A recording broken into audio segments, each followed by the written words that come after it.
आज हमारी 10वीं कक्षा की लड़कियों ने एक छोटी नाटिका पेश करना चाहती हैं। इस नाटिका का नाम डॉक्टर आनंदी।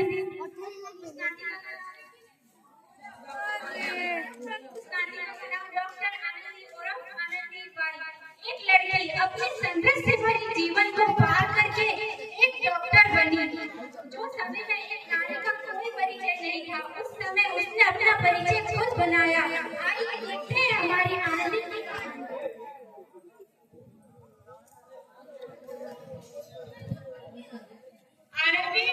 आनंदी जी बाबू, तुम्हारी माँ कहाँ है? क्या तुम्हारी माँ को बुला कर लाओ। तुम्हें बापू बुला रहे हैं। जी क्या हुआ? आप इतने परेशान क्यों लग रहे हैं? परेशान तो रहूं बेटा, आखिर एक बेटी का बाप रहूं। हमारी आनंदी ने अच्छा सिखाया है। अभी हमारी आनंदी सिर्फ 9 साल की है। इस उम्र में पढ़ाई और चलने लिखने की उम्र है। देख पापी, लड़कियां पढ़ाई कर सकती है, जिससे जल्दी उसको घर से बाहर करते हैं, उससे हम सबके लिए अच्छा होता है। और आज से आनंदी की पढ़ाई लिखाई कर। पर बाबू, इसमें मेरी क्या गलती है? आप मुझे पढ़ने क्यों नहीं देते? मेरी गलती ये है कि तू एक लड़की है, लड़का होती तो बाबू क्या लड़का होती तो क्या? चुप कर आनंदी।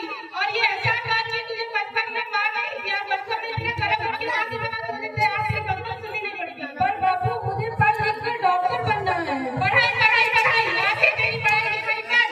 नहीं बाबू, ऐसा मत करो बाबू। बाबू, ये आपने क्या किया? आपने सिर्फ मेरी किताबों को ही नहीं, मेरी किस्मत को फाड़ा है, मेरी किस्मत को। चुप कर आनंदी और जाकर चूल्हा जलाना सीख। पर बाबू, मुझे चूल्हा जलाना अच्छा नहीं लगता। चुप कर आनंदी और जाकर चूल्हा जलाना सीख, इसमें ही तेरी भलाई है। और आगे तेरी पढ़ाई लिखाई कर। माँ, मुझे शादी नहीं करनी है। आप पापा से बात करें ना, मुझे अभी शादी नहीं करनी है। जीवन है तुम्हारी कहानी, आंचल में है और आंखों में है पानी। बेटी मुझे माफ कर दे, तेरे पिता की जिद आगे मेरी एक नहीं चलेगी।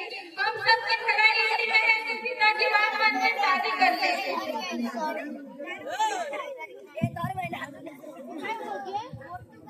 इस प्रकार 9 वर्ष छोटी उम्र में आनंदी का विवाह गोपाल राम ज्योति से हो गया।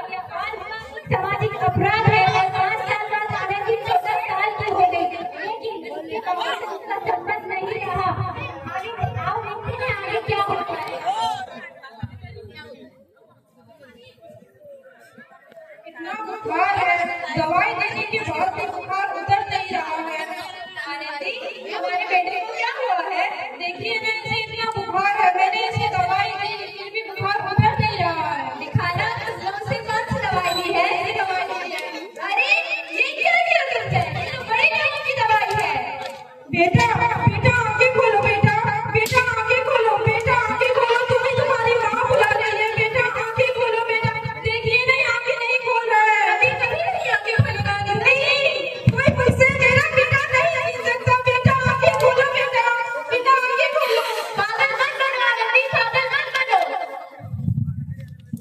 भगवान ने मुझसे मेरा बेटा छीन लिया। भगवान ने नहीं, तुमसे तुम्हारी मूर्ख ने तुम्हारा बेटा छीन लिया। मूर्ख? अब मैं नहीं रहूंगी मूर्ख, मैं बनूंगी, ताकि आगे जाके किसी और आनंदी को इलाज के अभाव से अपना बेटा ना खोना पड़े। शाबाश आनंदी, मैं तुम्हारा साथ दूंगा। धूप है छम से बिखर, तू है नदी मैं चल कहीं उड़ चल कहीं, दिल खुश जहाँ तेरी तो मंजिल है वही।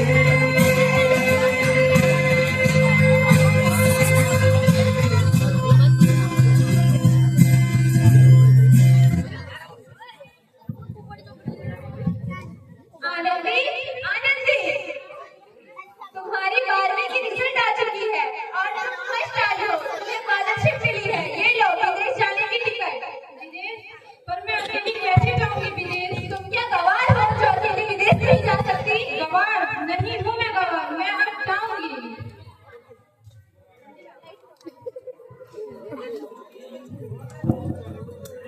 तो इस प्रकार 7 अप्रैल 1883 को आनंदी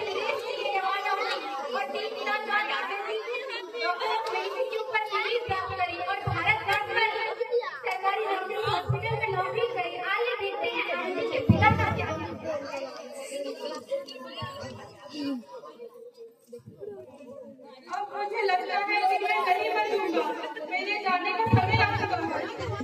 नहीं, आप ऐसे मत बोलिए, आप ठीक हो जाओगे। भैया, आप कैसे हो? मैं ठीक नहीं हूँ, मेरी तबीयत बहुत खराब है। शहर में किसी हॉस्पिटल में विदेश के लिए नहीं डॉक्टर आए हैं। चलिए देख लेते हैं। हाँ, चलिए, कम से कम दिल की तसल्ली तो हो जाएगी। आप दोनों यहाँ पे बैठे हैं, या मैं इधर आती हूँ।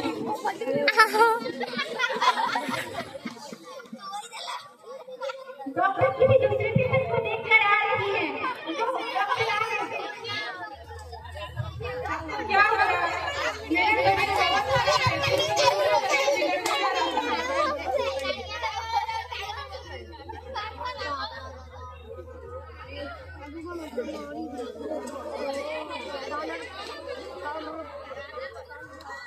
अब आप बिल्कुल ठीक हो जाओ।